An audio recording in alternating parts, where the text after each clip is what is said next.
Assalamualaikum, anda sedang menonton Sekilas Fakta 31 Mei 2022 bersama dengan saya Nusyah Mama Amin.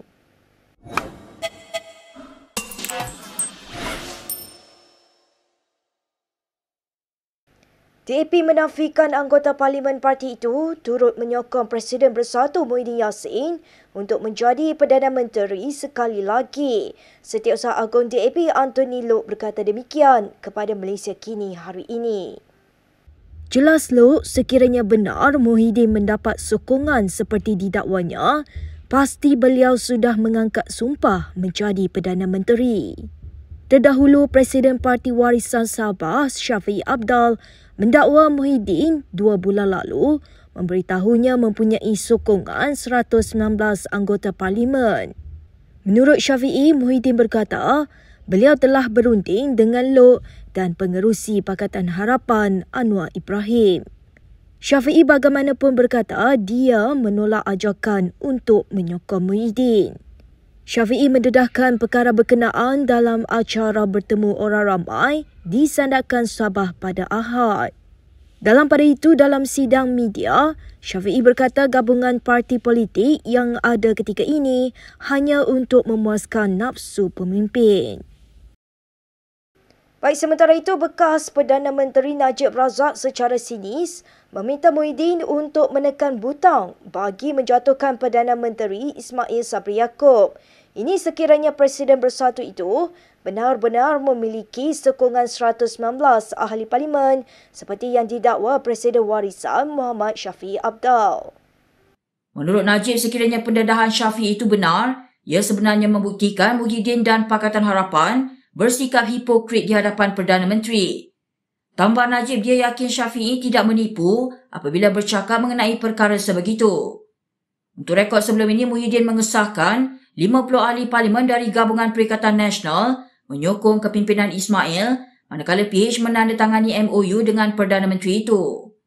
Terdahulu, Shafie mendakwa dia dihubungi Muhyiddin kira-kira 2 bulan lalu bagi mendapatkan sokongan untuk menjadi Perdana Menteri semula. Ahli Parlimen Sempurna itu mendakwa Muhyiddin memberitahunya dia telah mendapat sokongan 119 daripada ahli Dewan Rakyat yang mempunyai 222 kerusi. Menurut laporan The Star, Shafie mendedahkan Muhyiddin mendakwa Presiden PKR Anwar Ibrahim dan Setiausaha Agung DAP Anthony Loke juga bersetuju menyokongnya.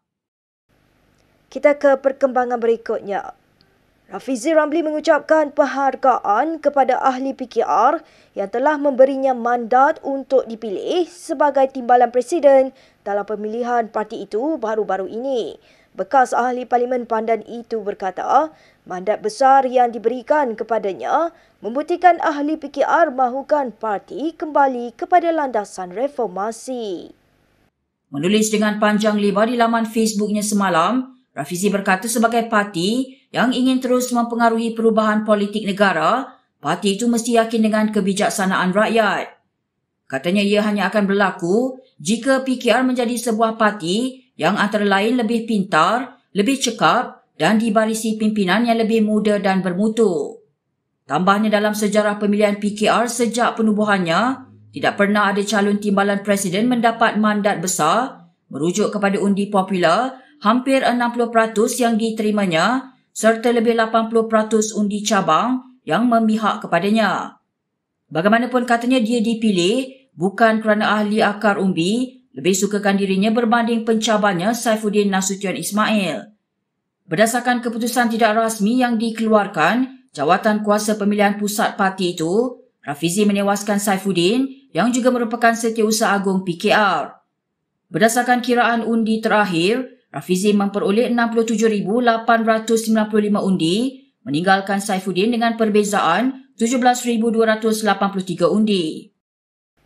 Calon naib Presiden PKR Farhash Wafah Salvador Rizal Mubarak hari ini mengulangi gesakannya supaya proses pemilihan parti itu diaudit. Menurut Farhash, gesakan tersebut bukan sahaja dibuat oleh pihaknya tetapi juga oleh ramai calon yang bertanding baru-baru ini.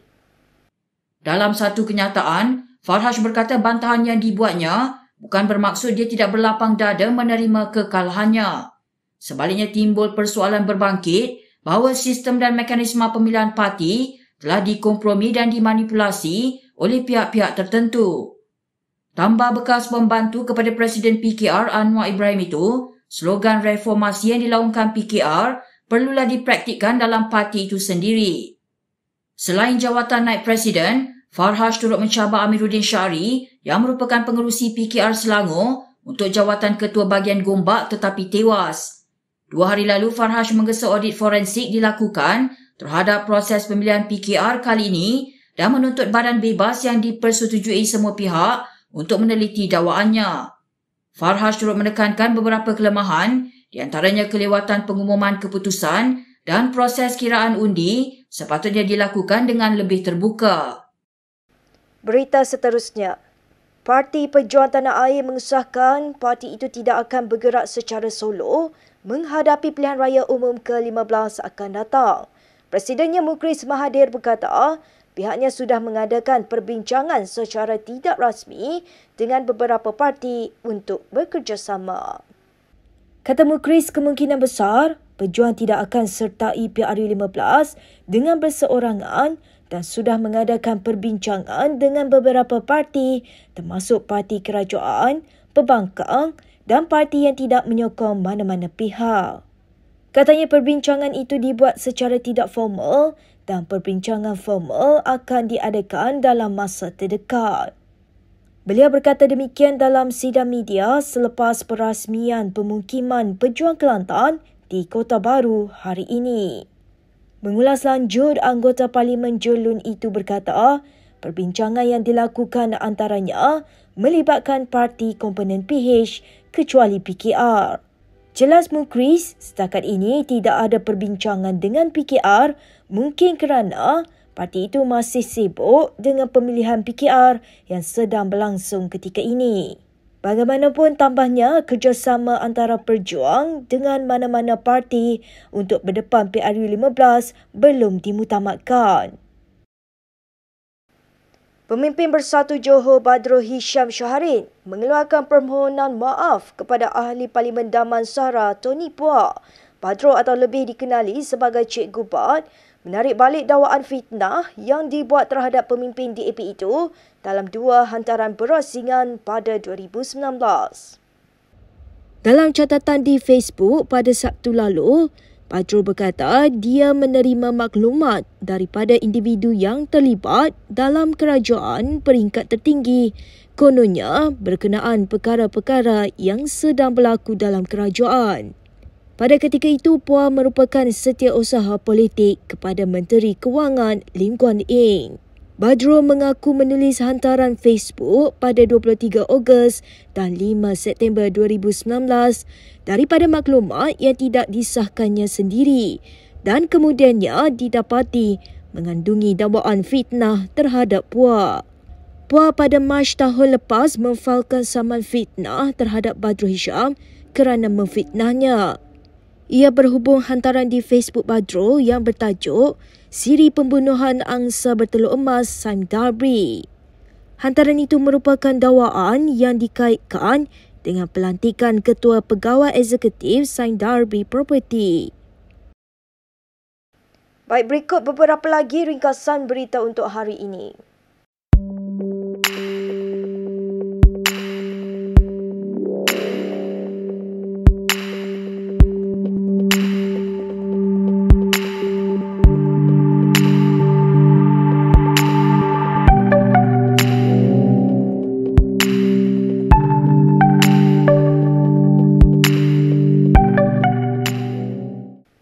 Sekian sahaja daripada saya, Nur Syah Mama Amin untuk Sekilas Fakta.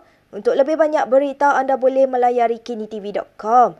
Anda juga boleh mengikuti kami di Instagram, Twitter, YouTube dan Facebook. Salam hormat dan jumpa lagi.